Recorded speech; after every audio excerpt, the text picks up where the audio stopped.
Selamat berjumpa kembali rekan-rekan mahasiswa Politeknik Gus-Durian, program studi Kebijakan dan Manajemen Pajak semester 5. Kuliah kita hari ini adalah Manajemen Kinerja Perpajakan dengan topik bahasan adalah PPh pasal 26 dan PPh final. Baiklah, kita mulai kuliah kita hari ini.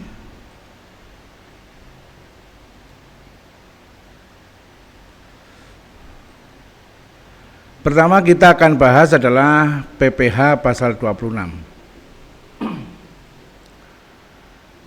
PPh pasal 26 adalah pajak penghasilan yang dikenakan atas penghasilan yang diterima atau diperoleh wajib pajak luar negeri dari Indonesia. Jadi ini adalah wajib pajaknya warga negara asing. Selain bentuk usaha tetap atau BUT yang berada di Indonesia.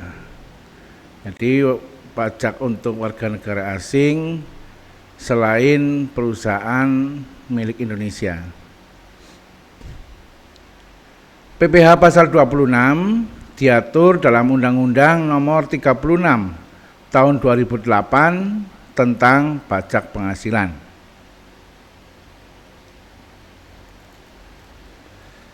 Pertama kita harus ketahui terlebih dahulu kriteria wajib pajak luar negeri ini. Wajib pajak luar negeri adalah orang pribadi atau badan yang tidak bertempat tinggal di Indonesia dan atau tidak didirikan di Indonesia. Jadi boleh dibilang kriterianya adalah bahwa WP ini adalah bukan warga negara Indonesia dan bukan penghuni tetap di Indonesia. Berikut beberapa kriteria yang menentukan seorang individu atau perusahaan dikategorikan sebagai wajib pajak luar negeri.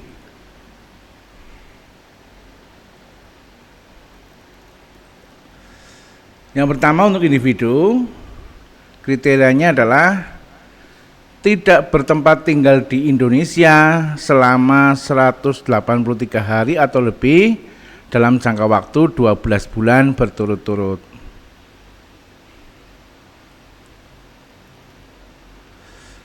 Kemudian berada di Indonesia kurang dari 183 hari, tetapi memiliki bukti bahwa ia berniat untuk tinggal di Indonesia selama lebih dari 183 hari. Kemudian berada di Indonesia untuk bekerja, tetapi tidak memiliki bukti bahwa ia berniat untuk tinggal di Indonesia selama lebih dari 183 hari. Ini bahasanya harus dicerna ya, karena ini adalah bahasa hukum.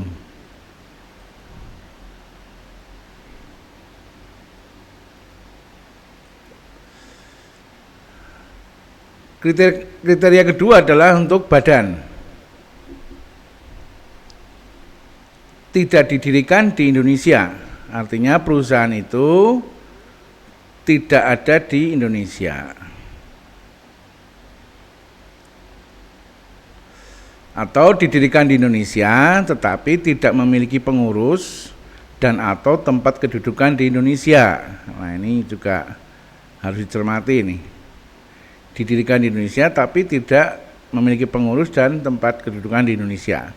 Jadi didirikan di Indonesia, tapi dia operasionalnya di luar negeri. Didirikan di Indonesia, tetapi memiliki pengurus dan atau tempat kedudukan di Indonesia, tetapi tidak melakukan kegiatan usaha di Indonesia. Jadi didirikan di Indonesia, pengurusnya orang Indonesia, terdaftar tempat kedudukan badannya atau perusahaannya di Indonesia, tetapi tidak melakukan kegiatan usaha di Indonesia. Ini juga ada banyak perusahaan seperti ini.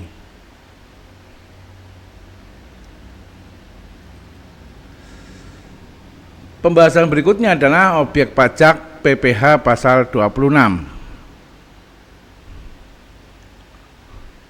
Objek PPh pasal 26 adalah penghasilan yang diterima oleh atau diperoleh wajib pajak luar negeri dari Indonesia. Antara lain hadiah dan penghargaan, bunga, dividen, royalti, premium, diskonto, dan imbalan sehubungan dengan jaminan pengembalian utang. Kemudian biaya sewa dan pembayaran lain sehubungan dengan penggunaan harta. Kemudian penghasilan dari pengalihan hak atas harta. Jadi di sini maksudnya adalah objeknya ada orang luar negeri ya ikut suatu pertandingan atau katakanlah sesuatu kegiatan yang menyebabkan dia mendapatkan hadiah dan penghargaan oleh penyelenggara yang di Indonesia. Ini orangnya meskipun di luar negeri dia kena pajak PPh 26. Kemudian orangnya juga di luar negeri tapi mungkin dia investasi di Indonesia atau menanamkan dana di perbankan di Indonesia misalnya, atau memiliki saham di Indonesia, maka atas bunga dan dividen, royalti ini adalah hak cipta ya.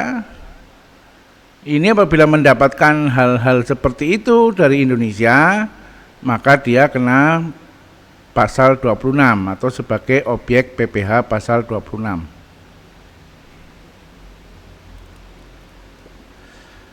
Biaya sewa dan pembayaran lain sehubungan dengan penggunaan harta. Misalnya orang asing atau badan hukum asing berada tidak di Indonesia memiliki aset yang bisa disewakan di Indonesia, misalnya pesawat gitu ya. Ada orang Indonesia nyewa pesawat dari Singapura misalnya. Nah, atas biaya sewa tersebut pemilik aset dikenakan PPh pasal 26 atau sebagai objek PPh pasal 26.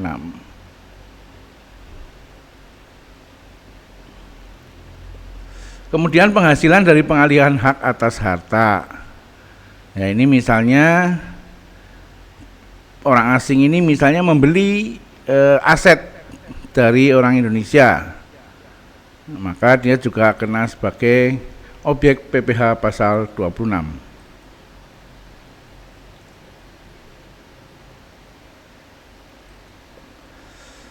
Selanjutnya adalah penghasilan dari jasa atau pekerjaan bebas.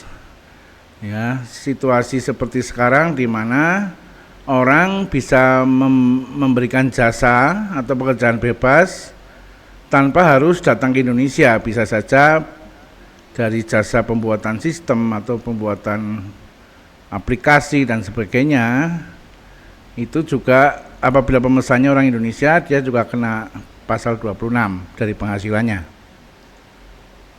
Premi, swab, dan lindung nilai lainnya, ini biasanya terkait dengan transaksi ekspor-impor. Kemudian keuntungan karena pembebasan utang. Pada saat ada transaksi utang piutang, kemudian karena satu dan lain hal, sehingga dia dibebaskan dari kewajiban, maka apabila dia orang asing, dia kena pasal 26 untuk senilai pembebasan hutangnya. Kemudian pensiun dan pembayaran berkala lainnya. Misalnya orang asing yang pernah bekerja di Indonesia, dia mendapatkan pensiun rutin dan pembayaran berkala lainnya, bisa jadi jasa produksi dan sebagainya, itu juga kena pasal 26.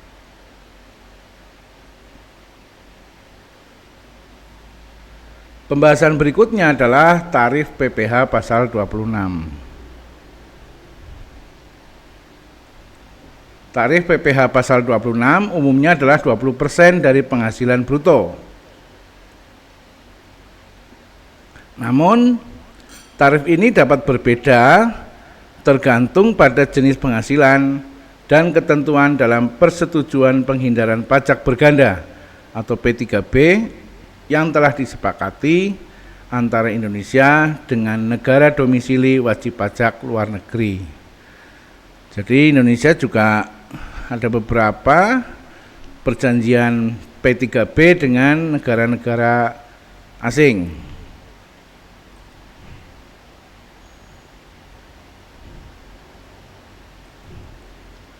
Berikutnya pembahasannya adalah perhitungan PPh pasal 26. Perhitungan PPh pasal 26 berbeda-beda tergantung pada jenis penghasilannya. Berikut ini adalah beberapa contohnya. Yang pertama misalnya penghasilan dari hadiah dan penghargaan. Maka PPh pasal 26 dihitung final sebesar 20% dari jumlah bruto hadiah dan penghargaan. Ini saya kira jelas. Kemudian contoh yang lain untuk bunga, dividen, royalti, dan imbalan lainnya. PPh pasal 26 dihitung final sebesar 20% dari jumlah bruto. Ini sama dengan hadiah dan penghargaan tadi. Biaya sewa dan pembayaran lain sehubungan dengan penggunaan harta, PPh pasal 26 dihitung final juga sebesar 20% dari jumlah bruto.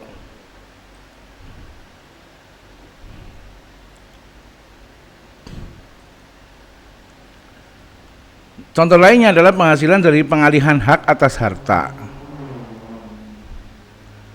PPh pasal 26 dihitung final sebesar 20% dari keuntungan neto. Nah, ini bedanya tadi ya. Kalau tadi dari nilai bruto, sekarang dari keuntungan neto.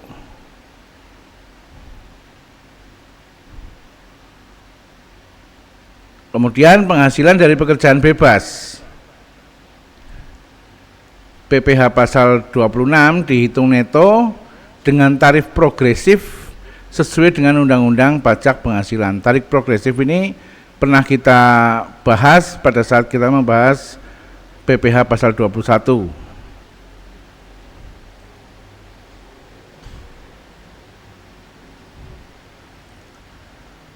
Pembahasan berikutnya mengenai pemotongan PPh pasal 26. Pemotongan PPh pasal 26 dilakukan oleh pihak pembayar atau sebagai pemotong yang merupakan subjek pajak dalam negeri seperti perusahaan, maksudnya perusahaan swasta, badan usaha tetap atau BUT, kantor perwakilan, dan bentuk usaha lainnya atau BUL. Pemotongan PPh pasal 26 dilakukan saat pembayaran penghasilan kepada wajib pajak luar negeri. Bukti potong PPh pasal 26 harus diberikan kepada wajib pajak luar negeri sebagai bukti pemotongan pajak. Ya, jadi arsip lembar keempat kalau tidak salah, bukti bayarnya itu harus dikirim kepada wajib pajak supaya diarsip sama mereka sebagai bukti telah membayar pajak. Pembahasan berikutnya adalah mengenai penyetoran PPh pasal 26. PPh pasal 26 yang telah dipotong oleh pemotong wajib disetorkan ke kas negara paling lambat tanggal 10 bulan berikutnya setelah bulan saat terutangnya pajak. Ya, jadi apabila terjadi pembayaran kepada wajib pajak luar negeri pada bulan ini misalnya, bulan depan maksimal tanggal 10 sudah harus dilaporkan dan disetorkan ke kas negara. Penyetoran PPh pasal 26 dilakukan melalui bank persepsi. Ya, bank persepsi adalah bank yang ditunjuk menjadi wakil pemerintah dalam hal penerimaan pajak, atau kantor pos dengan menggunakan surat setoran pajak atau SSP.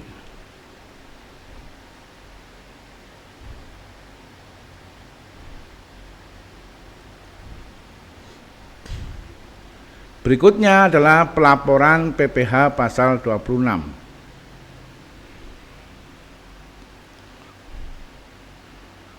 Pemotongan PPh pasal 26 wajib melaporkan SPT masa PPh pasal 26 secara elektronik melalui Direktorat Jenderal Pajak atau DJP paling lambat tanggal 20 bulan berikutnya setelah bulan saat terutang pajak.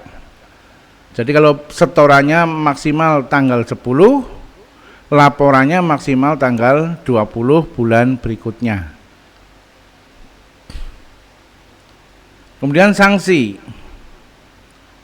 Terdapat sanksi bagi pemotong PPh pasal 26 yang tidak melakukan pemotongan, penyetoran, dan pelaporan PPh pasal 26 sesuai dengan ketentuan yang berlaku. Jadi pihak pemotong yang merupakan individu atau badan dalam negeri yang seharusnya dia memotong ataupun mengenakan tarif PPh 26 kepada kliennya atau kepada mitra usahanya yang dari luar negeri, dan dia tidak memotong, tidak menyetor, dan tidak melapor, maka akan ada sanksi sesuai dengan ketentuan yang berlaku. Itu adalah penjelasan mengenai PPh pasal 26. Kita beralih ke pembahasan berikutnya, yaitu membahas mengenai PPh final.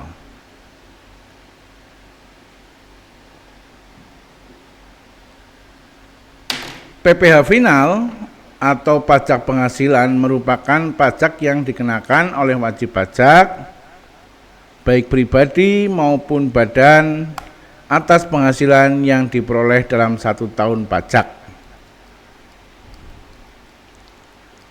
Sebagaimana yang dimaksud dengan penghasilan ialah sebuah pendapatan yang diperoleh guna sebagai kemampuan ekonomis atau menambah sumber kekayaan dalam bentuk apapun, baik berasal dari Indonesia ataupun luar negeri.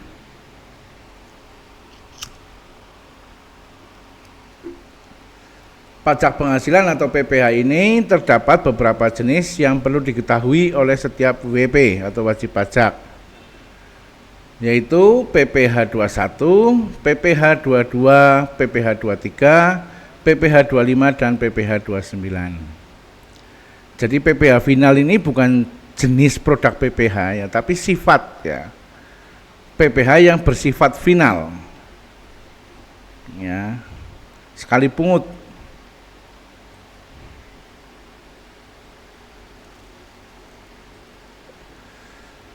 Merujuk pada Peraturan Menteri Keuangan atau PMK nomor 4 tahun 2020, di mana pemerintah akan memberikan insentif dalam bentuk PPh final yang ditanggung oleh pemerintah, singkatnya dengan DTP.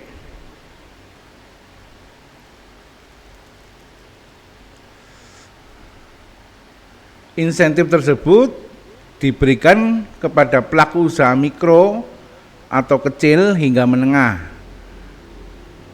biasa kita kenal dengan istilah UMKM. Pemberian insentif kepada UMKM akan menghasilkan pembebanan dengan tarif 0,5% dari jumlah peredaran brutonya sesuai dengan ketentuan yang tertuang dalam PP nomor 23 tahun 2018. Jadi khusus untuk pengusaha kecil, mikro, dan menengah atau UMKM, usaha mikro, kecil, dan menengah, pemerintah memberikan insentif PPh final. Artinya pengusaha ini dihitung pajaknya secara global, gelondongan ya. Jadi berdasarkan omset dalam 1 tahun pajak. Misalnya omsetnya adalah 1 miliar dalam 1 tahun, maka dikenakan tarif pajaknya adalah 0,5% dari 1 miliar final. Itu adalah bentuk dispensasi maupun insentif dari pemerintah kepada usaha menengah kecil.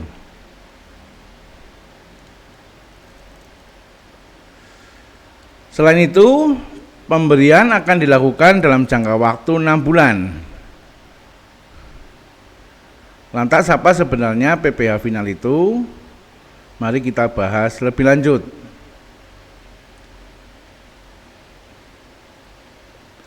Berdasarkan IBFD atau International Tax Glossary tahun 2009, pajak penghasilan atau PPh final didefinisikan sebagai penggambaran atas penghasilan yang dibebankan atas withholding tax, atau bisa dikatakan tidak termasuk sebagai perhitungan dalam tarif progresif.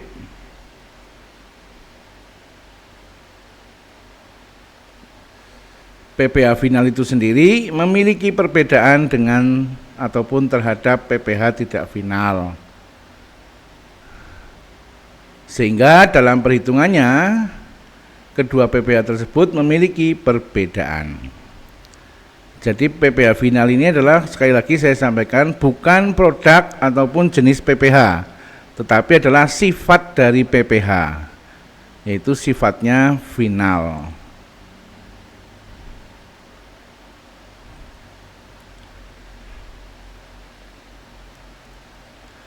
Dalam hal ini, PPh final tidak memiliki penggunaan tarif secara khusus dalam jenis penghasilan dan biaya yang berhubungan dengan penghasilan yang menjadi pengurang pada penghasilan bruto. Dalam artian lain, PPh final ini merupakan pajak yang dikenakan atas tarif dan dasar pengenaan pajak atau DPP dalam jumlah tertentu yang berbeda pada perhitungan pajak pada umumnya yang diterima dalam 1 tahun.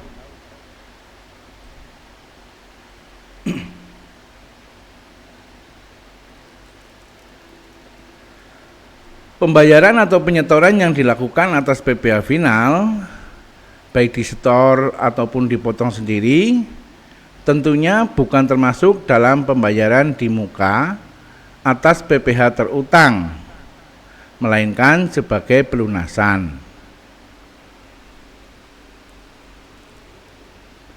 Maka dari itu, wajib pajak yang memenuhi atau pemenuhan kewajiban perpajakannya terdapat PPh final, maka dapat dikatakan sudah melunasi pajak terutangnya untuk objek pajak atas PPh final tersebut. Jadi maksudnya dalam perhitungan PPh final ini khususnya untuk wajib pajak yang memasuk atau yang termasuk dalam kategori pelaporan pajak final ini tidak menggunakan tarif-tarif progresif atau ketentuan-ketentuan pajak PPh yang tidak final. Artinya dia tidak perlu laporan PPh massa dan sebagainya.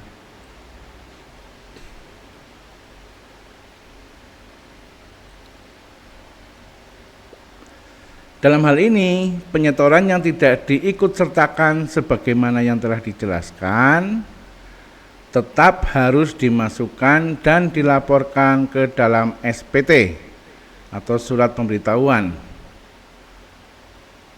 Walaupun penghasilan tersebut tidak diperhitungkan bersama PPh non final atau bukan sebagai kredit pajak pada SPT tahunan, dan tidak juga dikenakan tarif progresif.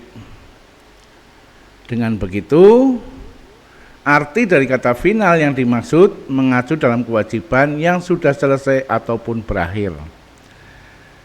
Jadi kalau PPh non final itu kita melakukan laporan massa, ya, SPT massa setiap bulan. Kemudian nanti di akhir bulan bisa diperhitungkan totalnya nanti bisa dilakukan setoran laporan kurang atau laporan lebih. Tapi kalau dalam PPh final ini sudah tidak bisa diperbaiki atau merupakan sifatnya adalah langsung lunas gitu ya.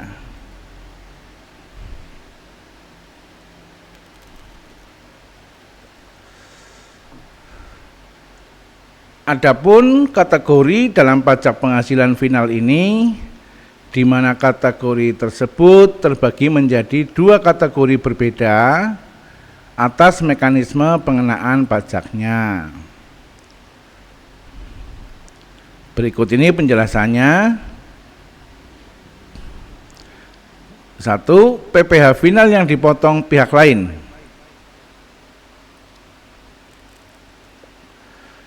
Dalam kategori PPh final ini, wajib pajak yang telah dipotong ataupun dipungut PPh finalnya oleh pihak lain akan menerima atau hanya akan menerima bukti potong pajaknya saja dari pihak yang memotong PPh final tersebut.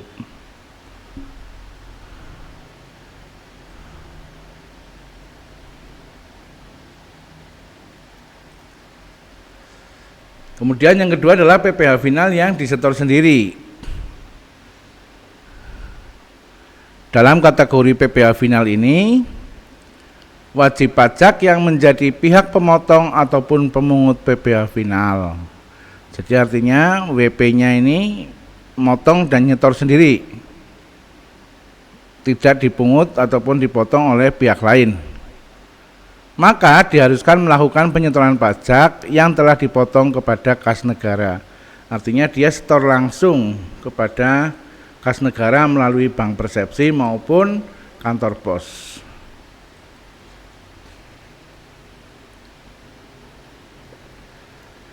Pembahasan berikutnya adalah landasan hukum PPh final. Merujuk pada pasal 4 ayat 2 Undang-Undang PPh, di mana disebutkan bahwa pemerintah dalam mengenakan pajak penghasilan atau PPh final hanya pada penghasilan-penghasilan tertentu saja. Nah, ini adalah yang bisa masuk kategori PPh final, ini adalah hanya penghasilan-penghasilan tertentu saja. Sesuai dengan pasal 4 ayat 2 mengenai Undang-Undang Pajak Penghasilan, di mana undang-undang memberikan mandat kepada pemerintah dalam mengenakan PPh final atas penghasilan-penghasilan tertentu. Penghasilannya apa saja? Nanti kita bahas di pembahasan yang berikutnya.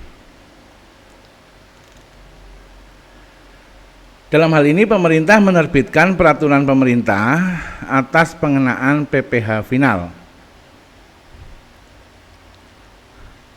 Hal ini tentunya atas pertimbangan kesederhanaan, kemudahan, hingga pada pengawasan.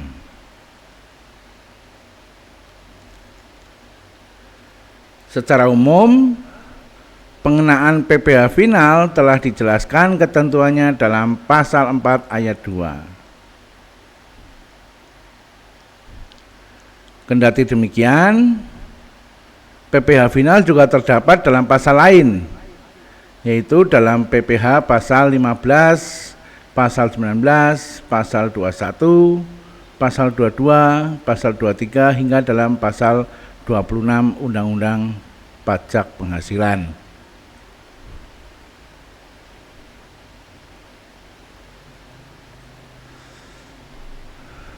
Berikutnya adalah penjelasan mengenai objek pajak PPh final. Objek pajak memiliki definisi sebagai penghasilan yang dikenakan oleh pajak. Dalam hal ini, apabila terdapat penghasilan yang termasuk dalam kategori ataupun kriteria sebagai objek pajak, maka penghasilan tersebut akan dikenakan tarif sesuai dengan jenis pajak yang berlaku. Sama halnya dalam pajak penghasilan PPh final, di mana terdapat beberapa penghasilan yang termasuk dalam PPh final. Merujuk dalam ketentuan PPh final yang berlaku, maka objek pajaknya yang dimaksud adalah sebagai berikut.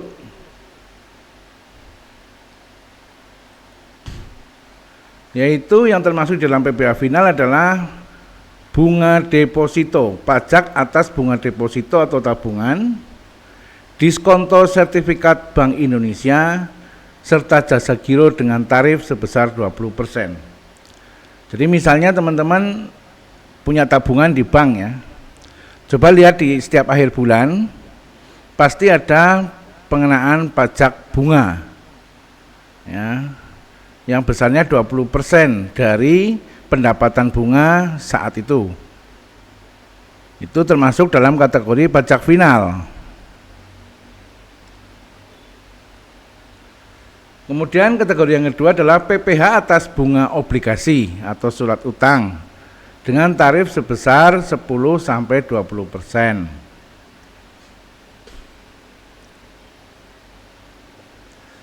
PPh atas diskonto surat perbendaharaan negara atau SPN dengan tarif sebesar 20%. PPh atas hadiah undian dengan tarif sebesar 25%. PPh atas transaksi penjualan saham pada bursa efek tarif sebesar 5%. Tarif sebesar 0,5% untuk transaksi penjualan saham pendiri dan tarif sebesar 0,1% untuk transaksi saham bukan pendiri. Saham bukan pendiri adalah saham yang umum yang dijual bebas melalui bursa efek. Ya, kalau saham pendiri adalah pada saat IPO atau Initial Public Offering, penerbitan saham pertama.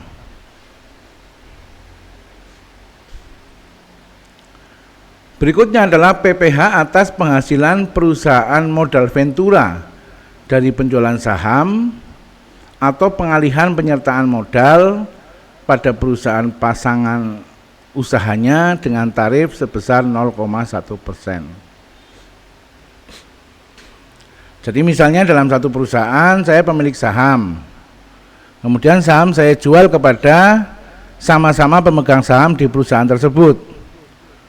Maka atas transaksi itu saya dikenakan PPh final sebesar 0,1%.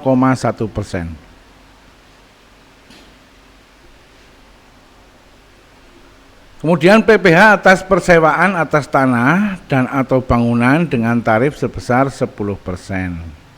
Jadi misalnya teman-teman punya aset berupa tanah atau bangunan atau tanah dan bangunan, kemudian disewakan. Atas dasar nilai sewa itu teman-teman wajib membayar PPh final sebesar 10% dari besarnya transaksi.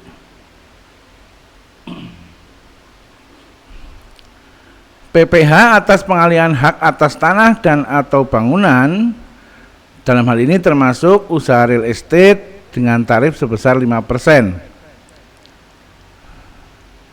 Sedangkan tarif sebesar 1% dikenakan atas pengalihan rumah sederhana dan rumah susun sederhana. Ini teman-teman nanti bisa melihat pada saat terjadi jual beli tanah itu ada namanya pajak penghasilan atas penjualan tanah atau PPHTB. Ya, penjual dan pembeli semuanya kena.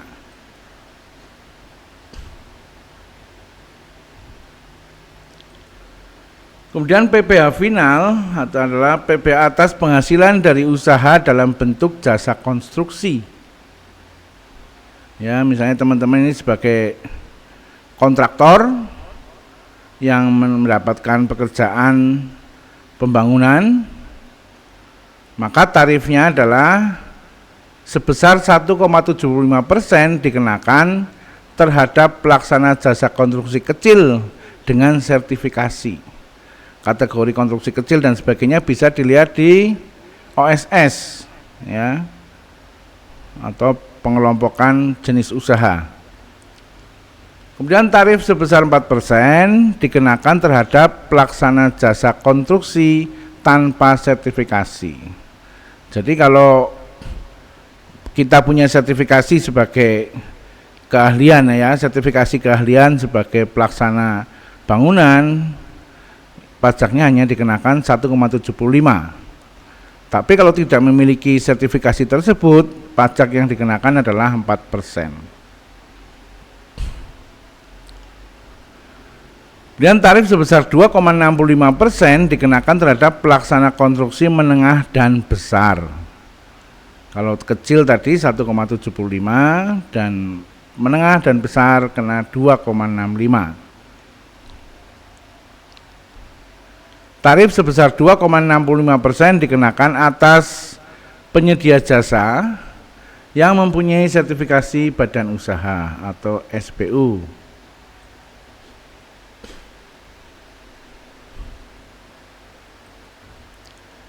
Berikutnya, tarif sebesar 4% dikenakan atas penyedia jasa yang mempunyai sertifikasi badan usaha. Tarif sebesar 3,5% dikenakan terhadap perancang atau pengawas jasa konstruksi oleh penyedia jasa konstruksi yang mempunyai sertifikasi usaha. Perancang ini adalah biasanya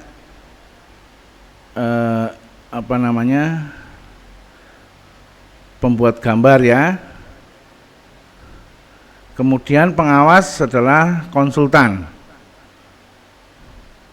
Ya, perancang itu biasanya arsitek ya, arsitek. Kemudian tarif sebesar 6% dikenakan terhadap perancang atau pengawas jasa konstruksi oleh penyedia jasa konstruksi yang tidak memiliki sertifikasi keahlian usahanya.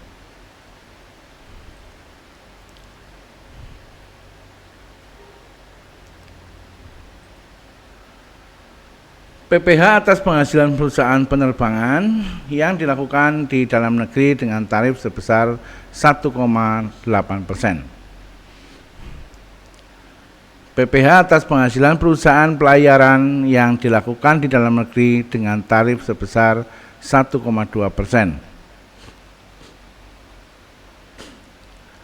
PPh atas penghasilan perusahaan pelayaran maupun penerbangan luar negeri dengan tarif sebesar 2,64%. PPh atas penghasilan wajib pajak luar negeri yang kantor perwakilannya atau kantor perwakilan dagangnya berada di Indonesia dengan tarif sebesar 0,44%. PPh atas selisih lebih peninjauan kembali aktiva tetap dengan tarif sebesar 10%. Ya, PPh atas selisih lebih peninjauan kembali atau dikenal dalam istilah akuntansinya adalah revaluasi aset. Ya, misalnya teman-teman punya aset dalam usaha, misalnya katakanlah bangunan. Tahun 2010 nilai bangunan itu adalah sebesar 2 miliar misalnya. Kemudian di tahun 2024 ini dilakukan revaluasi atau penilaian kembali atas aset. Karena aset tanah dan bangunan ini kan cenderung tidak turun tetapi selalu meningkat. Sehingga kalau di tahun 2010 nilainya 2 miliar, kemudian di tahun 2024 ini nilainya sudah menjadi 3 miliar, maka atas selisih lebih ya, jadi 3 dikurangi 2, 1 miliar itu dikenakan PPh sebesar 10%.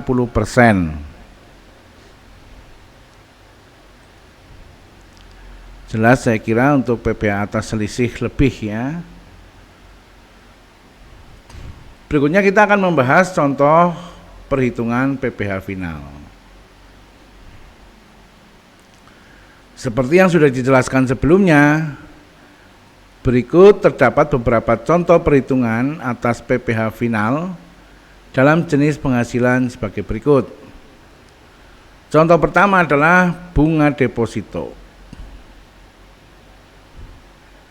Misalnya, Dobi menyimpan uang dalam bentuk deposito pada Bank YGE. Uang tersebut dalam jumlah 150 juta dengan tingkat suku bunga sebesar 12% dalam setahun. Atas deposito yang dilakukan Dobi, maka setiap bulannya Dobi akan menerima bunga sebesar 1,5 juta rupiah. Dalam hal ini, berapa besaran pajak yang harus disetorkan Dobi atas bunga depositonya? Kita lihat perhitungannya. PPh sesuai pasal 4 ayat 2 yang dipotong oleh Bank YGE adalah tarifnya 20% dikalikan dengan 1.500.000. 1.500.000 ini adalah besarnya bunga yang diterima oleh Dobi. Sehingga pajak yang harus disetor, pajak finalnya adalah 300.000.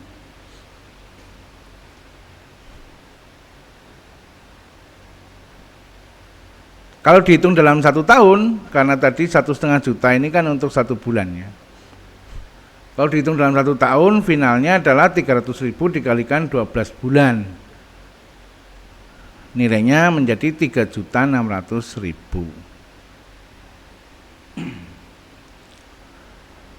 Contoh perhitungan yang lain adalah untuk hadiah undian. HOT Indonesia mengadakan event berupa undian atas kode-kode unik yang tertera pada struk penjualan para pelanggannya.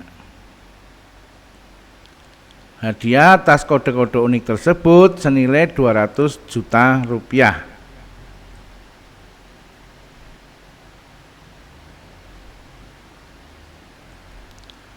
Dalam event tersebut telah keluar nama sebagai pemenang undian yaitu Bapak Juni. Lantas bagaimana perhitungan PPh sesuai dengan pasal 4 ayat 2 yang dipotong PT HOT Indonesia atas hadiah undian tersebut? Jawabnya adalah bahwa PPh pasal 4 ayat 2 sesuai dengan undang-undang yang telah dipotong oleh PT HOT Indonesia adalah 25% dikalikan dengan 200 juta sama dengan 50 juta.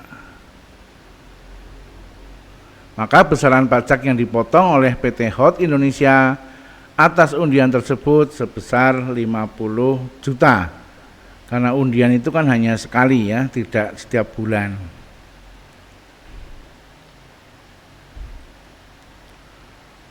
Sebagai penutup, di akhir sesi ini,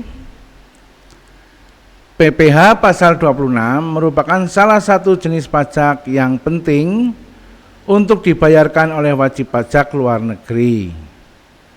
Pemahaman yang baik tentang definisi, tarif, dan ketentuan perhitungan PPh pasal 26 dapat membantu wajib pajak luar negeri untuk memenuhi kewajiban pajaknya dengan benar.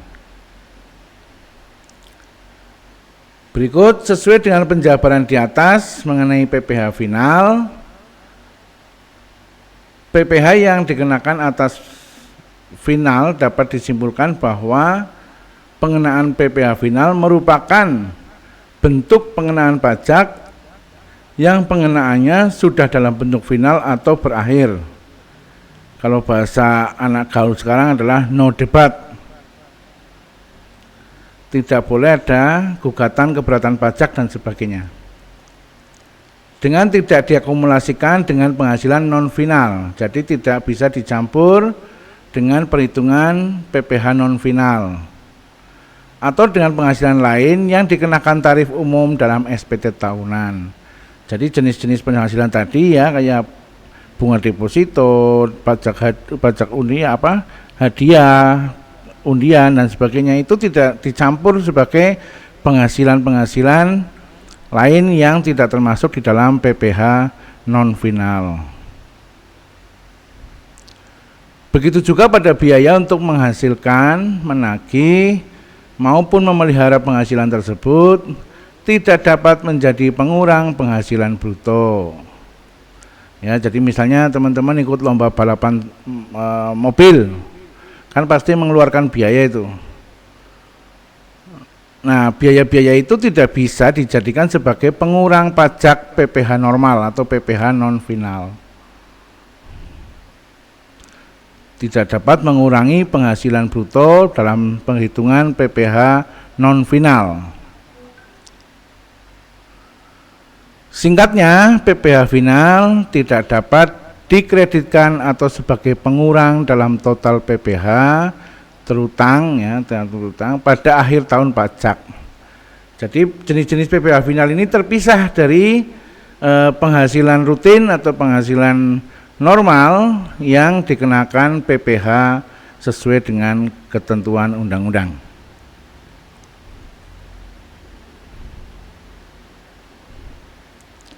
Saya kira itu yang bisa kita bahas pada kuliah kita kali ini. Semoga bisa dipahami dengan baik. Apabila ada hal-hal yang perlu ditanyakan dan didiskusikan, silahkan didiskusikan dan ditanyakan di WA grup kuliah kita. Subscribe bagi yang belum subscribe channel saya, kemudian like dan share kepada banyak orang, karena siapa tahu yang kita bahas pada kuliah kita kali ini juga bisa bermanfaat kepada orang lain. Berkomentar di kolom komentar khususnya kepada mahasiswa Politeknik Gus Durian sebagai bukti kehadiran kuliah. Terima kasih atas perhatiannya. Kita akan bertemu lagi pada kuliah-kuliah kita berikutnya.